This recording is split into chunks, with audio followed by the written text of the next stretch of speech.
दोस्तों नमस्कार। आसान नहीं है मन्नत से निकलकर क्रूज पर जाना और क्रूज से गोवा के लिए रवानगी के बीच ही वहां से आर्थर जेल पहुंच जाना और उसके 28 दिनों के बाद दोबारा अपने घर मन्नत पहुंचना। यह रास्ता, यह सफर, यह वक्त इतना आसान नहीं है जितना आसान चंद लाइनों में इसे कहा जा सकता है, लिखा जा सकता है। क्योंकि मुंबई की तासीर चकाचौंध की रही है। सपने बेचने वाला और सपनों को पूरा करने वाला यह शहर रहा है। उसी शहर के भीतर गहरी अंधेरी खाइयां भी हैं। 60 के दशक में फिल्म शहर और सपना थी। उस वक्त राज कपूर थे, उस वक्त देवानंद थे, उस वक्त यूसुफ मियां यानी दिलीप कुमार थे। 90 के दशक में सुकेतु मेहता ने इस शहर को मैक्सिमम सिटी बनाया, जहां सपने नहीं पूंजी थी, जहां पर चकाचौंध के साथ ड्रग्स था और काला बाजार था, जहां पर माफिया था, जहां पर अंडरवर्ल्ड था। लेकिन इन तमाम चकाचौंध और सपनों से दूर बॉलीवुड की अपनी दुनिया हमेशा से हरी भरी रही। तो ऐसे में आर्यन खान का सफर इन 28 दिनों का क्या था, कैसा था, और यह परिस्थितियां सिर्फ और सिर्फ बॉलीवुड का एक अनूठा सच पर है, या उस सच के भीतर कई ऐसी परतें हैं जिन्हें आज खोलने की जरूरत है। क्योंकि आज सुबह ही 8 बजे यह जानते समझते हुए शाहरुख खान और गौरी खान, आर्यन के माता पिता, घर से निकल पड़े कि जाएंगे और जो भी आर्थर रोड जेल के बगल में होटल होगा वहीं पर रुक जाएंगे। जानकारी मिली थी 10 बजे तक बेटा जेल से रिहा हो जाएगा। हालांकि 11 बज गए और आज 11 बजे आर्यन खान शाहरुख खान के बॉडीगार्ड के साथ जब बाहर निकला तो बाहर रेंज रोवर गाड़ी खड़ी थी। गाड़ी का नंबर 0500। उससे वो रवाना हुआ और सीधे होटल पर 4 सीजन, जहां पर शाहरुख खान और गौरी खान रुके थे, और बेटे से मिलने के लिए शायद बीते 28 दिनों में जो कुछ उनके दिल पर बीती होगी, यह शायद उनके दिल में ही जब्त होगा। क्योंकि इसी महीने की 25 तारीख को इनके विवाह की भी तारीख थी, 25 अक्टूबर। और चंद दिनों बाद यानी 2 नवंबर को शाहरुख खान का जन्मदिन भी है। इस पूरे दौर में शाहरुख खान ने शायद अपनी जिंदगी को जी लिया। वह जिंदगी जो वह दिल्ली में जी रहा था, उन परिस्थितियों को जहां पर उसे पता था वह किसका बेटा है, इस देश के हालात इस दौर में कैसे हो चले हैं, इस एहसास को भी वो बाखूबी जानते समझते रहे। लेकिन संघर्ष का एक ऐसा रास्ता शाहरुख खान ने चुना जिसकी बुलंदियों पर वो पहुंचे, और वो एक एक पग जिस रूप में संघर्ष करते हुए बिताते चले गए, बेटा ने वो संघर्ष नहीं देखा। बेटे आर्यन की इच्छा एंटरटेनमेंट के फील्ड में ही आने की थी, और इसीलिए वह जब निकले अपने घर से क्रूज में जाने के लिए तो उन्हें गोवा जाना था, लेकिन वहां से रास्ता आर्थर रोड जेल पहुंचा। आर्थर रोड जेल से अलग अलग अदालतों के भीतर जिरह सुनवाई होते होते आज जब उनकी रिहाई हुई तो जाहिर है माता और बेटे के बीच, पिता और बेटे के बीच क्या संवाद हुआ होगा, या पूरे परिवार के भीतर क्या संवाद हुआ होगा, यह उस परिवार की कोई अनकही सोच नहीं है। कमोवेश भारत के भीतर में जिंदगी परिवार के साथ ही बीतती है, और परिवार अगर साथ हो तो बड़ी हिम्मत और डांडस बनता है। और ऐसे में अगर परिवार का कोई भी शख्स कहीं दूर हो, मुश्किल में हो, तो फिर परिवार उन मुश्किलों के साथ खुद को भी जोड़ लेता है। यह भारत के समाज का ताना बाना है। स्लम डॉग मिलियनियर को बनाते वक्त डैनियल बॉयल अक्सर कहते थे, भारत को जब वो देखते हैं, और जब ऑस्कर जीतने के बाद उन्होंने भारत के संदर्भ में कहा तो दोनों वक्त एक ही शब्द कहा था, भारत परिवार का देश है। और उस परिवार के भीतर शाहरुख खान की मौजूदगी, जो कि अक्सर कहते थे जब वो सफलता की बुलंदी पर थे तो मां बाप उनके साथ नहीं थे, और अक्सर वह एक ही शेर गुनगुनाते थे, कभी किसी को मुकम्मल जहां नहीं मिलता, कहीं जमीन तो कहीं आसमान नहीं मिलता। लेकिन सवाल बेटे के सफर का है, और खुद उनके अपने सफर का है। जब आज तकरीबन 5:30 बजे सुबह जमानत पेटी खुली और उसके बाद जेल सुप्रिंटेंडेंट नितिन वाचाल ने आकर बताया कि आज रिहाई हो जाएगी, तकरीबन 10 बजे तक, 10 से 11 बजे तक हो जाएगी, जो तमाम फॉर्मेलिटीज है वो पूरी कर लेंगे। तो उस समय के बीच में 4 सीजन में आकर शाहरुख खान और उनकी पत्नी गौरी खान रुक चुकी थी।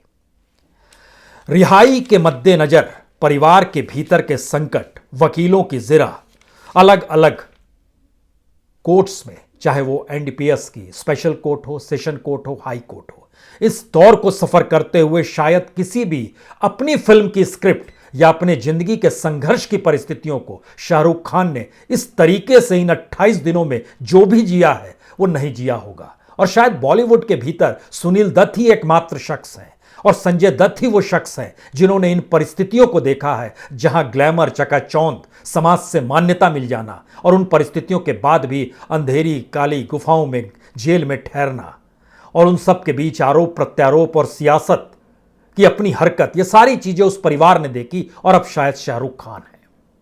शाहरुख खान की अपनी सफलता के बीच मन्नत का मतलब क्या होता है और मन्नत जब उन्होंने सन 2001 में खरीदा था तो पहला बेटा आर्यन आ चुका था। 97 में उसका जन्म हुआ, उसके बाद सन 2000 में बेटी सुहाना आई थी, उसके बाद उन्होंने सन 2001 में आर्यन खरीदा। आर्यन के साथ और बेटी सुहाना के साथ लेकर उनकी पहली तस्वीर मन्नत जो उन्होंने खरीदा था, जिस घर को नाम दिया मन्नत, उसकी तस्वीरों को उन्होंने जारी किया था। लेकिन आज की स्थिति अलग है। घर में पूरा परिवार शायद उस भावनात्मक और संवेदनात्मक परिस्थितियों को जी रहा है। बाहर फैंस की भीड़ लगी हुई है। किंग खान, बॉलीवुड का बादशाह, यह नाम यूं ही नहीं पड़ा। एक लंबा सफर है और हमें लगता है कि अपने संघर्ष के मद्देनजर जैसे ही हम इस बात को याद करेंगे कि आर्यन खुद राइटर डायरेक्शन की पढ़ाई करने के लिए कैलिफोर्निया गए और USC school of cinematic arts में उन्होंने पढ़ाई की। उसके बाद वो इंडिया और भारत के बॉलीवुड के भीतर वो काम करना चाहते हैं। लेकिन इस संघर्ष के रास्ते में शाहरुख खान को जरा पलटने की कोशिश कीजिए, जो दिल्ली के भीतर से सेंट कोलंबस स्कूल से निकलता है, हंसराज कॉलेज में जाता है, खेल में रुचि रखता है, थिएटर में रुचि रखता है और वहां से जब उसकी बॉलीवुड की यात्रा शुरू होती है तो पहली फिल्म दीवाना नजर आती है। लेकिन जब बादशाह नाम पड़ता है तो 1999 में बादशाह फिल्म आती है। लेकिन उससे पहले के हर सफर को उन्होंने जिस भी स्क्रिप्ट के माध्यम से जिया, चाहे वो बाजीगर हो, अंजाम हो, डर हो, यह एक खलनायक का नायक का चेहरा था, मिला जुला चेहरा था, जिसमें संघर्ष करता हुआ नायक खलनायक के तौर पर नजर आता है। लेकिन उसके बाद उनकी पहचान इश्क के साथ जुड़ गई और उस फहरिस्त में याद कीजिए 95, दिलवाले दुल्हनिया ले जाएंगे और उसके बाद फिर वो रुके नहीं। दिल तो पागल है, कुछ कुछ होता है, मोहब्बतें, कभी खुशी कभी दम और उन सब के बाद देवदास। कैसे भूल सकता है कोई। हम इन परिस्थितियों को सिर्फ इसलिए याद दिला रहे हैं, इन 28 दिनों की स्क्रिप्ट जो उनकी अपनी जिंदगी में आर्यन के जरिए और समीन वानखेड़े या फिर कहें एनसीबी के जरिए लिखी गई, वह मुंबई के भीतर का एक अनूठा सच है, एक दर्दनाक सच है। और यह एक संघर्ष की ऐसी परिस्थिति होती है जहां हमारा समाज करप्ट है, सियासत भ्रष्टाचार में लिप्त है, उसके अपने अपराधीकरण हो चले हैं, उसको सत्ता बचाने की सियासत साधनी है और इस पूरी परिस्थिति में भारतीय समाज इस तरीके से गुथ गया है जहां पर आप सपने चाहे बेचते हो, पूंजी चाहे आपके पास हो, लेकिन जिस वक्त जिसके पास पावर होती है उसी की चलती है। यह भारतीय समाज का एक जंगल राज तो ना कहें, लेकिन जंगल रूल ऑफ लॉ की परिस्थितियां हैं। इससे आप बच नहीं सकते हैं। तो आर्यन खान जिस सफर पे निकल पड़े हैं और आर्यन खान ने जिस सफर को भोगा है, उसमें अदालत ने उनके साथ जो अलग अलग शर्तें लगाई है, ये शर्तें बेहद कठिन है। और हमने जब परखना शुरू किया इससे पहले, क्या वाकई किसी भी शख्स को जब जमानत दी गई तो क्या इतनी शर्तें लगाई गई थी? नहीं लगाई गई थी। अक्सर यह कहा जाता था विदेश नहीं जाएंगे, अपना पासपोर्ट रख दीजिए। मुचलके की रकम एक दी जाती थी और उसके बाद कहा जाता था जब बुलाया जाएगा आपको उस वक्त हाजिरी देनी होगी और जांच में आपको मदद करनी होगी। इन 4 एस्पेक्ट्स का जिक्र अक्सर किया गया, लेकिन हमें लगता है कि आर्यन खान के साथ वो कौन कौन सी चीज है इसको देखना चाहिए। आर्यन को कहा गया दोबारा इस तरह के मामले में शामिल ना हो, यह एक नसीहत है। एक दूसरे के संपर्क में नहीं आएंगे, जो कि इस दौर में 15 लोग आज रिहा होंगे एक एक कर जिन्हें जमानत मिली है और इनके अपने मित्र, चाहे वो अरबाज मर्चेंट हो चाहे मुनमुन धमीजा हो, जो इनके साथ एक ही केस में शामिल हैं, उनके साथ भी कोई मुलाकात आप नहीं करेंगे, यानी मुलाकात टेलीफोन से भी नहीं होनी चाहिए। इस बात का भी जिक्र है। केस पर असर पड़ने वाला कोई काम आप नहीं करेंगे। सबूतों से छेड़छाड़ नहीं करेंगे, मीडिया सोशल मीडिया पर कोई बयान नहीं देंगे, एनडीपीएस स्पेशल जज की अनुमति के बगैर विदेश नहीं जाएंगे, यानी जब भी जाना होगा आपको अनुमति लेनी होगी। और यहां तक कि मुंबई से बाहर भी जब आप जाएंगे तो आपको जो जांच अधिकारी है जो आपके केस की जांच कर रहा है उससे आपको अनुमति या बताने की प्रक्रिया से गुजरना होगा। हर शुक्रवार, हर जुमे के दिन, हर फ्राइडे को 11 बजे से 2 बजे दोपहर के वक्त में आपको हाजिरी लगानी होगी एनसीबी दफ्तर में। सुनवाई के दिन आपको उपस्थित रहना होगा और जब केस ट्रायल शुरू हो रहा होगा तो आपको वक्त जाहिर नहीं करना होगा कि केस ट्रायल लेट हो जाए, आपको हर वक्त शामिल होना होगा और एनसीबी जब भी बुलाए आपको आना होगा। और कोई भी शर्त नहीं मानी तो उस इलाके के जो पुलिस ऑफिसर्स होते हैं, जो पुलिस स्टेशन में होते हैं, उनको यह हिदायत दे दी जाती है कि अगर आपको लगता है इसका उल्लंघन हो रहा है तो तुरंत इनको गिरफ्तार कीजिए, जमानत रद्द समझिए। यह बंदिशें हैं, यह सुझाव है, यह नसीहत है, यह निर्देश है। जो सोचना है सोच लीजिए, लेकिन यह आर्यन खान की जिंदगी का आने वाले वक्त में जब तक ट्रायल चलेगा और जब तक आखिरी परिणाम नहीं आता तब तक ये परिस्थितियां जिंदा रहेंगी आर्यन के साथ। किसी भी फिल्मी स्क्रिप्ट में आपको यह नजर नहीं आएगा, किसी भी फिल्मी स्क्रिप्ट में बाप की आंखों के आंसू आपको ना दिखाई दें जब बेटा जेल में है, आपको नहीं नजर आएगा। मां इतने दिनों तक चेहरा ना दिखाए, यह भी नजर नहीं आएगा। और ये सारी परिस्थितियों के बीच जब एक बार आर्थर रोड जेल बेटे से मिलने भी पहुंचे तो आंखों पर चश्मा, मुंह पर कोरोना के दौर की पहचान के साथ मास्क लगा हुआ, यानी कोई भी शिकन अगर है, कोई भी संवेदना और भावनात्मक तौर पर जो भी दिल में चल रहा है वह चेहरे पर नहीं आना चाहिए। मुंबई शहर बदल चुका है। इस दौर में टेक्नोलॉजी ने भी मुंबई शहर को बदला है। अब मुंबई में चकाचौंध, लार्जर देन लाइफ 40 फीट के पर्दे के आश्रय नहीं जीता है, यह ओटीटी प्लेटफॉर्म के जरिए भी जीता है, जहां पे ओटीटी प्लेटफॉर्म से जुड़ने का ख्वाब कमोवेश हर कोई पाल रहा है और हर कोई जुड़ रहा है। तो एक झटके में मुंबई का सच ग्रामर से इतर उस स्क्रिप्ट पर आकर टिक गया है जो कहानी सच के ज्यादा करीब हो। और इस दौर का एक सच यह भी है कि जब बॉलीवुड जब फिल्मों को रचता है तो वह सत्ता पर सवाल भी खड़ा करते रहा है और व्यवस्था को लेकर उंगलियां भी उठाते रहे, लेकिन इस दौर में बॉलीवुड पर यह भी बंदिशें हैं कि वहां से कोई ऐसी फिल्म ना बने जो इस सत्ता को कटघरे में खड़ा कर दे। शायद इसलिए आपको इस दौर में अमिताभ बच्चन की इनकलाब बनाने की ताकत किसी में नहीं होगी, जहां पर वह तमाम पॉलिटिशियन को गोलियों से भून डालते हैं। कोई इस दौर में मदारी भी नहीं बना पाएगा जिसमें इरफान एक पॉलिटिशियन के बेटे को अपहरण कर लेते हैं और उसके बाद जो सच उससे उगलवाया जाता है वो उगलवाता हुआ सच हर कोई जानता है कि इस देश की राजनीति का सच है। अब कोई मदारी भी नहीं बनाएगा। विभाजन के दौर में याद कीजिए गर्म हवा, या फिर उस दौर को याद कीजिए जब इंदिरा गांधी थी, मेरे अपने फिल्म। अब ऐसी फिल्में बनती नहीं है और ऐसी फिल्में अगर बनेंगी भी तो इस दौर में नहीं बनेगी जिस दौर में बॉलीवुड को भी बांटा गया और कलाकारों को भी सत्ता के साथ या सत्ता के विरोध के तौर पर देखने की स्थिति में इस देश और समाज को ला दिया गया। अच्छे अच्छे कलाकार क्या करते? सत्ता के साथ हां से हां मिलाते और एक बार नारा लगाते सत्ता के पक्ष में, उसके बाद उनको कोई नहीं छू पाता। या फिर इस बॉलीवुड की पहचान उस क्रिएटिविटी से थी जिस क्रिएटिविटी ने दिल्ली से शाहरुख खान को मुंबई में जाकर लाकर पटक दिया और वहां पर उन्होंने संघर्ष करते हुए जिन चीजों को जिया उसमें कैसे कोई भूल सकता है देवदास, स्वदेश या फिर चक दे?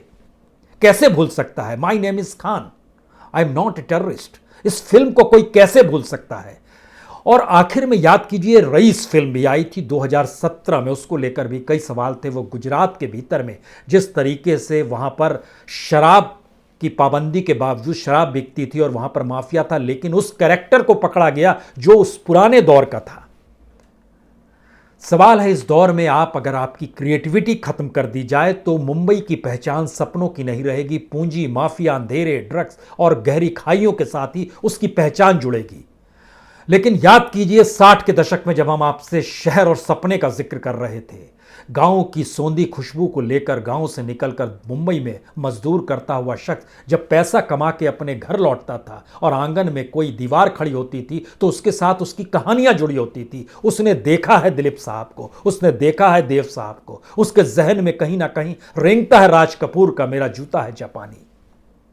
ये पतलून हिंदुस्तानी, फिर भी सर पे लाल टोपी रूसी, फिर भी दिल है हिंदुस्तानी। ये रेंगता था ये गीत। उस दौर की अदाकारों को याद कीजिए, चाहे वो मीना कुमारी हो, चाहे वो मधुबाला हो, चाहे वहीदा रहमान हो, चाहे साधना हो। इस पूरी प्रोसेस में अगर जब आप गुजरते चले जाएंगे तो शायद शाहरुख खान पर आप आकर इसलिए ठहर जाएंगे क्योंकि शाहरुख खान के बाद की पीढ़ी में वो नॉस्टैल्जिया नहीं है, वो चकाचौंध और वह सपने नहीं हैं।